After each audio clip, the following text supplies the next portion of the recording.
irregular de recurso do fundo para o Poder Executivo, né? Outra falha que acontece, vou te mostrar as principais falhas aqui, mas isso está proibido pela própria lei complementar 101, que é a Lei de Responsabilidade Fiscal.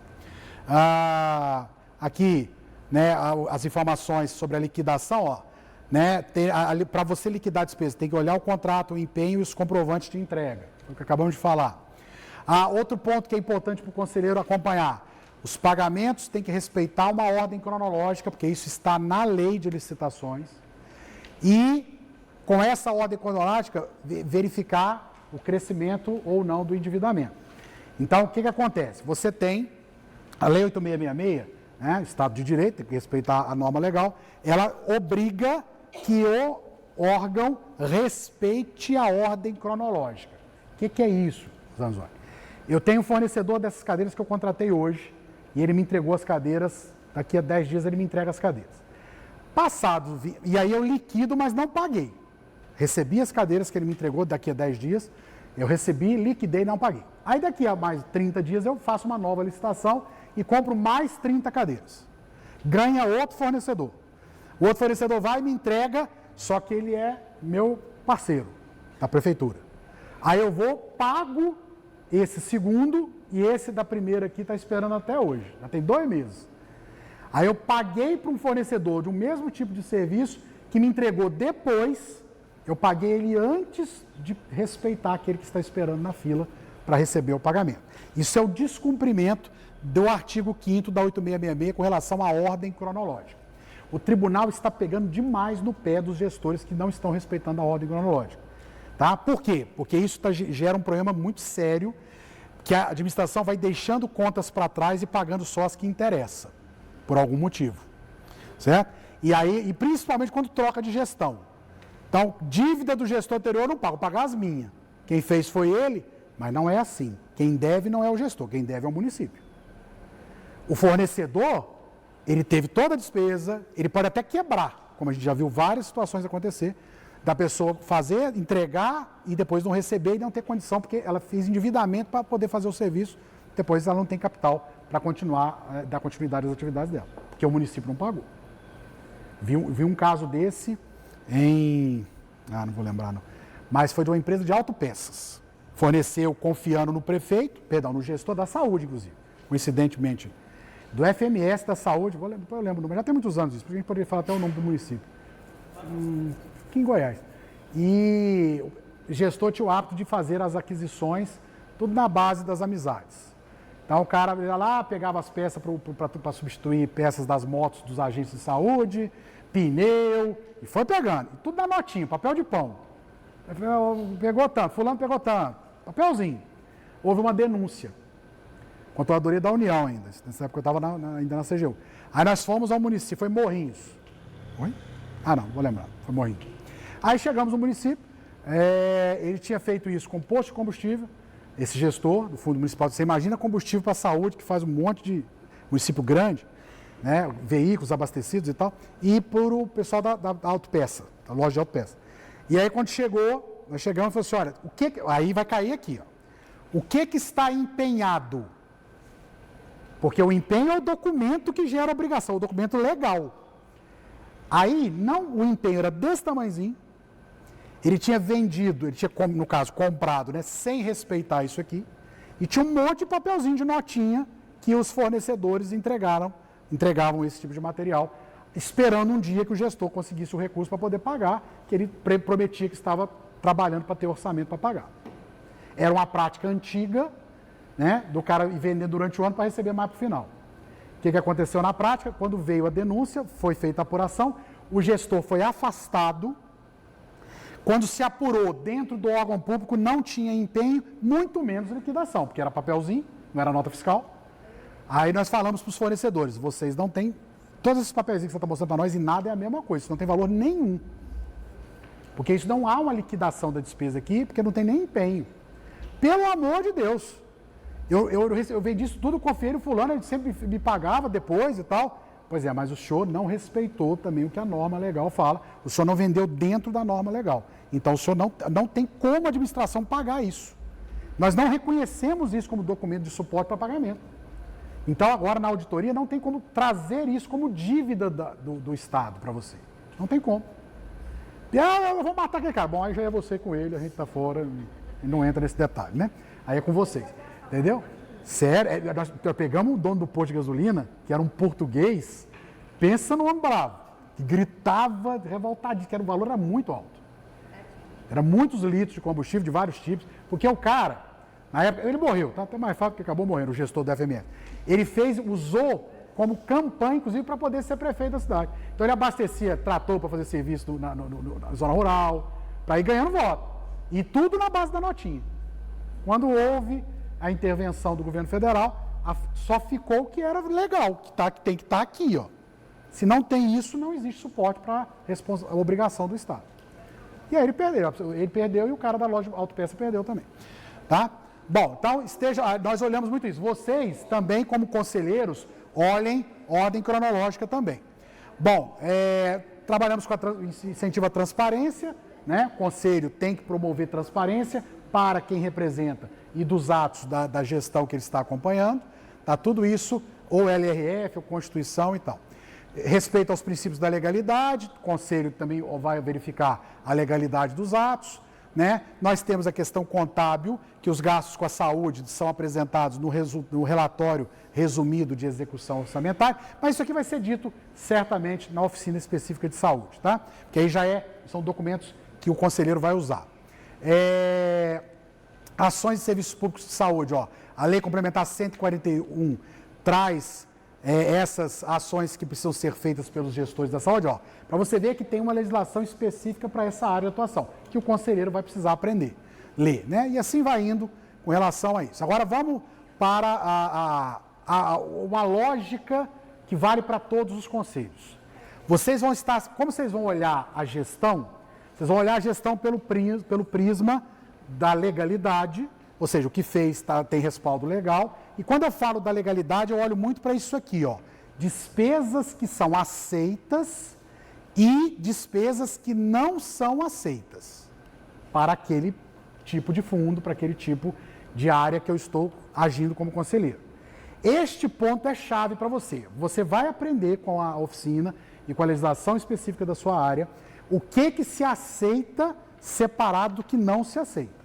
Quando você estiver diante de uma despesa não considerada, por exemplo, no caso da saúde, ó, olha lá, recurso de operação de crédito, despesa custeada com recurso, deixa eu pegar uma mais fácil de entender aqui, ó. Pessoal ativo da área da saúde quando em atividade alheia. Então você tem uma pessoa que é da saúde, mas ela está prestando serviço na prefeitura como secretário do prefeito.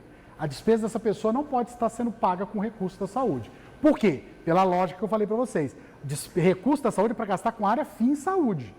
Se a pessoa está prestando serviço para o prefeito, lá no atendimento telefônico, não é saúde que ela está exercendo.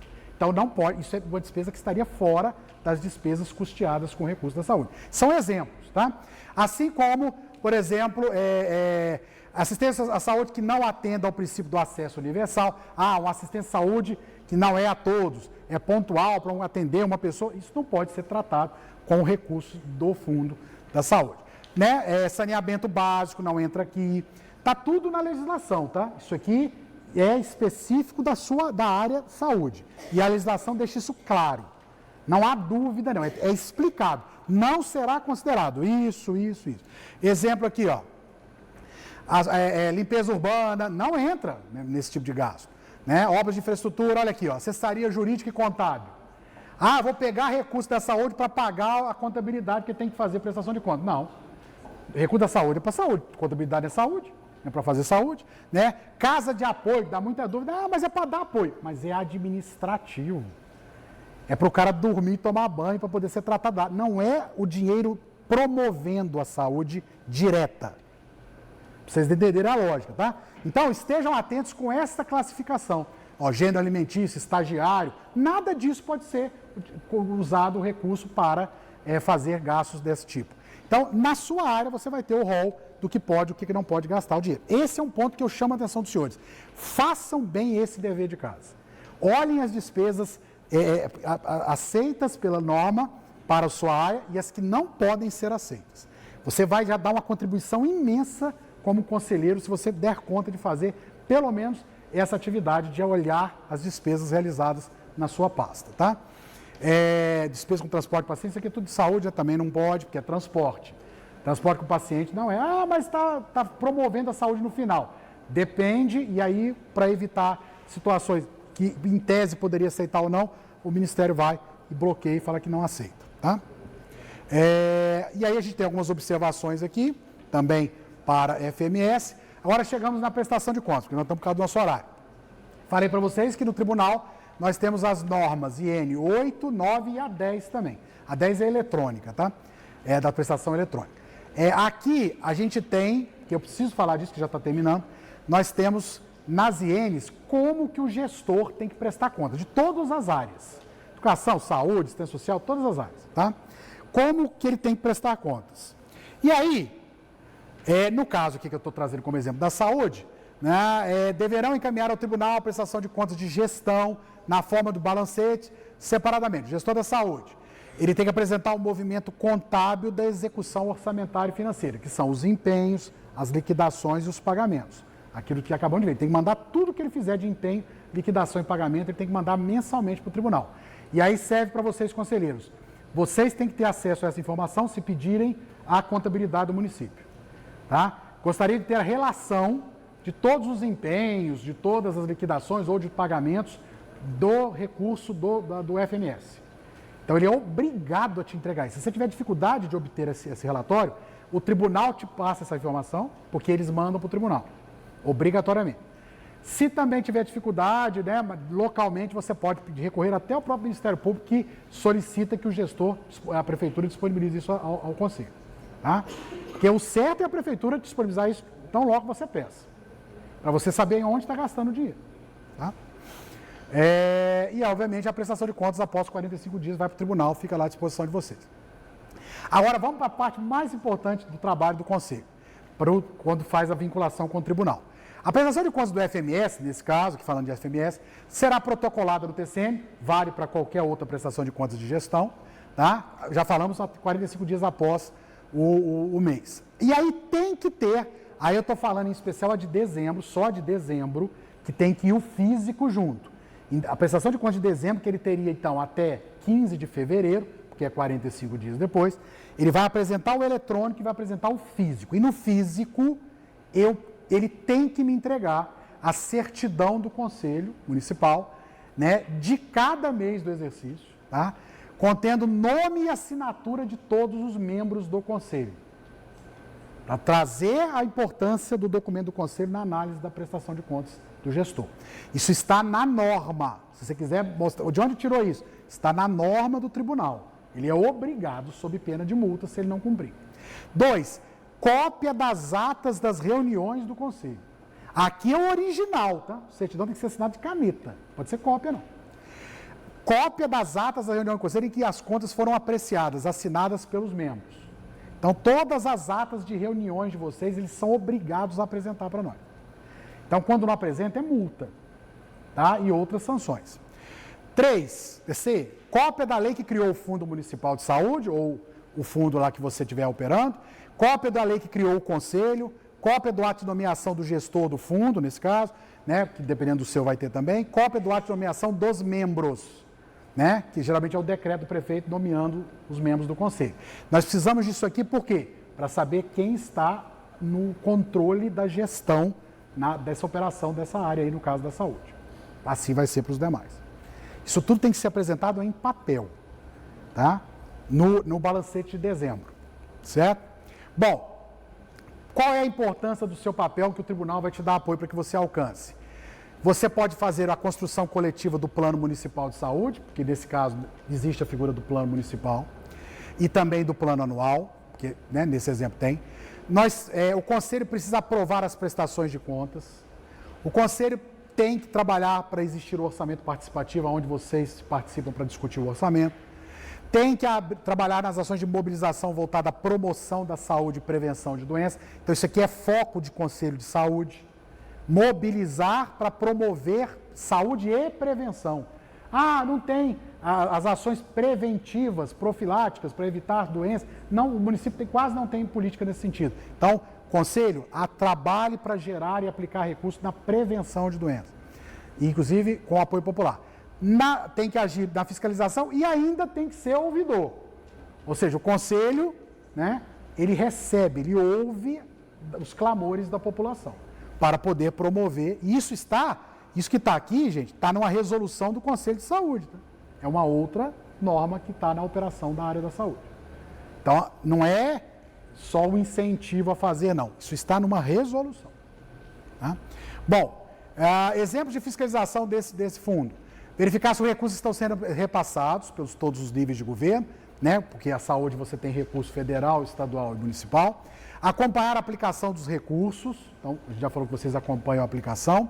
Verificar se existem contas bancárias específicas para movimentar esse dinheiro, porque infelizmente ainda existem municípios que abrem contas para esconder um pouco a movimentação do dinheiro e pede para uma parte do dinheiro cair numa conta que não pode, que não é conta específica da saúde ou para aquele uso daquele fundo. Então, estar atento a isso. Então, o dinheiro da minha pasta está caindo em que conta? Então, o município tem que informar isso ao Conselho, tá? No caso da saúde, visitar periodicamente unidades da saúde, juntamente com os funcionários da vigilância. Você pode visitar educação, você pode visitar assistência social, então é só mudar o tema. Entrevista com os usuários, vocês podem fazer como conselheiros, porque vocês são ouvidores, trabalhadores da saúde ou direção da unidade. Então, você vai desde o beneficiário ao funcionário que opera naquela pasta. Então, a gente tem uma cobertura, um leque grande para operar, né? Na área de fiscalização de medicamentos, aí já específico da área de saúde. Verificar medicamentos em falta, verificar condições de armazenamento, consultar preços de medicamento para evitar sobrepreço na licitação. Então, são dicas que valem para medicamentos na área da saúde. Para obras, que vale para qualquer outro. Participar do planejamento e localização das obras. Quando a obra for entregue, verificar se está de acordo com o que foi planejado. Então, o Conselho pode atuar nisso. Recursos humanos, visitar as unidades para saber se os funcionários cumprem o horário, confrontar a folha de pagamento com o número de funcionários, tudo isso vocês têm que ter acesso para fazer essa análise. Verificar se as especialidades dos profissionais atendem às necessidades de saúde, né? Então, tá lá o clínico geral dando orientação de plástica, né? Existe uma incompatibilidade, não era para fazer isso. Então, verificar isso. E aqui, para ajudar um pouquinho vocês, a gente usa uma ferramenta muito comum do mundo do controle, que é uma matriz para fiscalizar. Então, você escreve qual é a situação que você identificou, quem que é o responsável daquela situação que você identificou, qual foi o período que você fez o trabalho, qual é o documento que você bateu uma foto, você teve acesso a um documento que mostra que o dinheiro gastou com coisa indevida, né? Comprou algo que não era uma despesa correta. Então, você cria a documentação, as evidências. E qual é a proposta que você vai dar de encaminhamento? Mandamos um ofício ao prefeito, mandamos a informação, colocamos na ata, mandamos a informação ao TCM. Ou seja, isso aqui te ajuda a você ver a lógica do seu trabalho. Então, você anota a situação, você vincula pessoas, você fala quando isso aconteceu, quais os documentos de suporte, qual a providência que você adotou. Isso aqui é um papel de cabeceira seu. Na medida que o Conselho se reúne, gere uma matriz dessa, muito simples. Ó. Pode ser desenhada na caneta no papel, mas isso aqui é muito importante para você provar e comprovar e acompanhar as ações do Conselho. Porque fica tudo documentado de forma organizada, de forma bem simples. Tá? Ainda temos as principais irregularidades identificadas nas prestações de contas. Entregou a prestação de contas atrasado, você pode olhar tudo isso aqui. Entrega atrasada da prestação de contas, isso tudo isso que dá multa.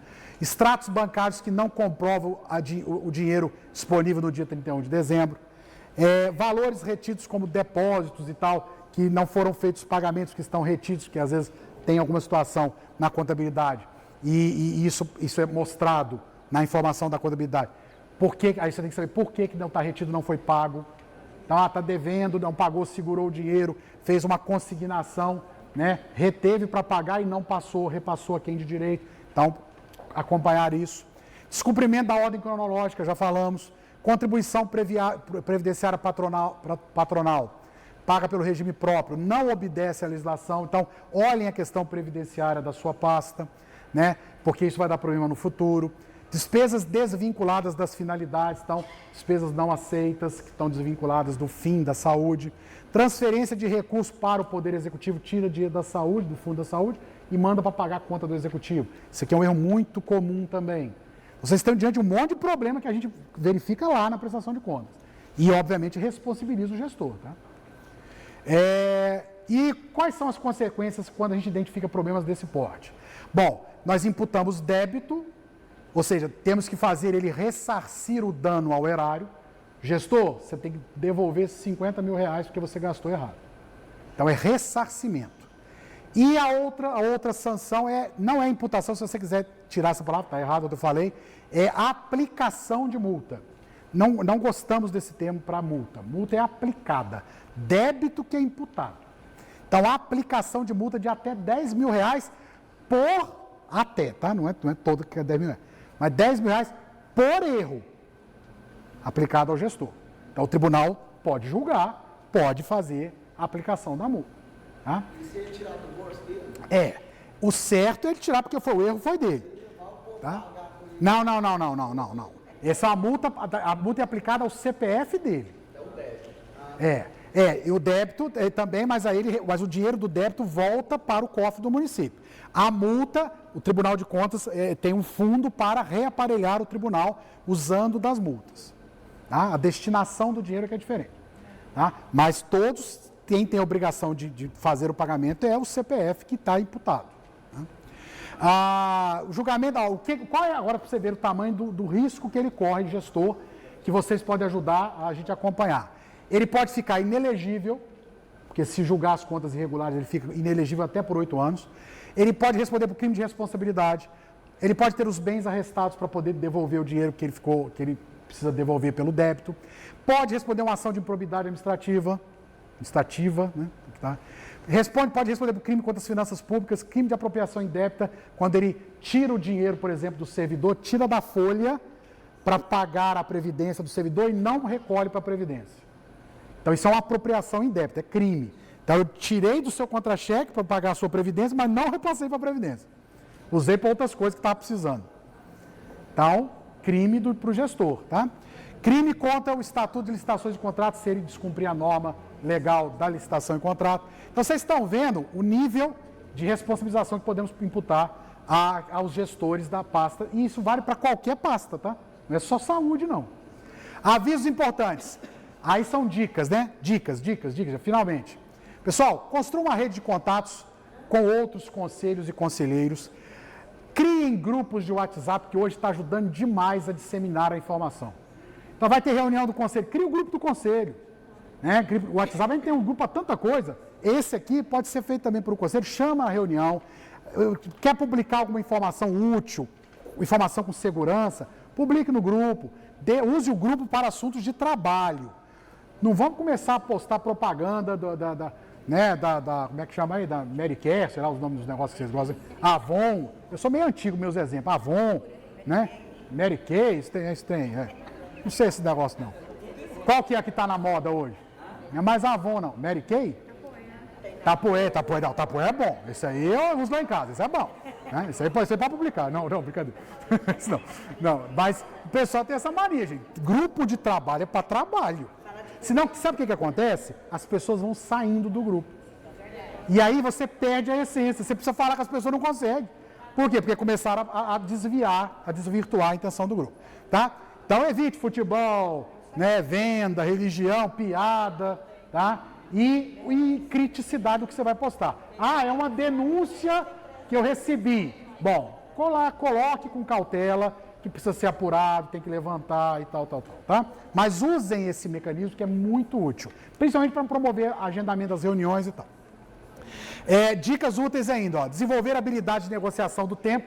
Nós temos que saber usar o tempo para otimizar o tempo de uma reunião de conselho. As reuniões são esporádicas, não são constantes. Então, na hora que reunir, vamos planejar a reunião antes. Isso é uma dica de otimização de tempo. Vamos organizar, vamos falar disso. O material está pronto, já está organizado. Quando chegar na reunião, todo mundo já está sabendo. E vamos nos focar a pauta do dia. Né? Desenvolver um plano de ação. Esse plano de ação precisa definir quando que vocês vão se reunir, a periodicidade, como é que vocês vão trabalhar sobre a obtenção de recursos, acompanhar o recurso, solicitar informação à prefeitura, né? Como é que vocês vão gerenciar os projetos que estão em execução, vocês vão dividir o monitoramento das ações entre vocês, mas é importante que vocês façam as reuniões para definir as ações dos conselheiros. Tá? Não fique esperando que isso não vai vir pronto para você. Vocês precisam sentar e promover essa discussão, ok? Eu falei para vocês ontem que nós temos o percentual para gastos com educação e saúde. Aí é o mínimo que se aplica. Na saúde, 15% das receitas correntes, né? Aí tem toda a forma de cálculo, mas é 15% da arrecadação e 25% que é o mínimo a ser gasto com a educação. Isso falando de gastos, né, nessas duas áreas. Quando eu falo de despesas, nós temos uma limitação legal onde o Poder Executivo não pode gastar mais do que 54% da receita com folha de pagamento, tá? Com despesas de pessoal, folha de pagamento e os demais itens de pessoal. E o Poder Legislativo não pode gastar mais do que 6%. A soma dos dois não pode, obviamente, passar 60% da receita. Município nenhum pode gastar, por força da LRF, mais do que 60% da receita com despesas de pessoal. Temos municípios que gastam mais do que isso? Temos. O tribunal tem cobrado e acompanhado e monitorado, tem feito um trabalho para reconduzir esse percentual para o limite aceitável, tá? Mas isso é uma vedação legal, não é do prefeito. Porque se o prefeito estoura, ele é obrigado a reconduzir para cortar gastos de pessoal, para enquadrar no limite que a lei, senão ele pode estar cometendo crime de responsabilidade fiscal. Sim, sim. Eu não posso fazer novas contratações se eu já tiver com isso estourado. Eu não posso fazer, porque eu já estou fazendo o errado. Se eu estou no meu limite, eu tenho que fazer ações para buscar a recondução para o que a lei me obriga como teto. Se eu já estourei o teto, jamais pensar em chamar. Inclusive, isso é questionável até na justiça, porque o direito à posse, por exemplo, de um candidato que está aprovado, também é protegido pela legislação. Se tinha vaga, quando ele fez o concurso, se ele foi aprovado, ele tem, dentro da norma jurídica, o direito de posse, dentro da validade do concurso. Mesmo que eu prorrogue, mas até acabar o prazo, o limite de validade, ele tem direito à posse. Só que quando a gente está num estado de calamidade financeira dessa, hoje os tribunais discutem se, neste caso, também você teria que garantir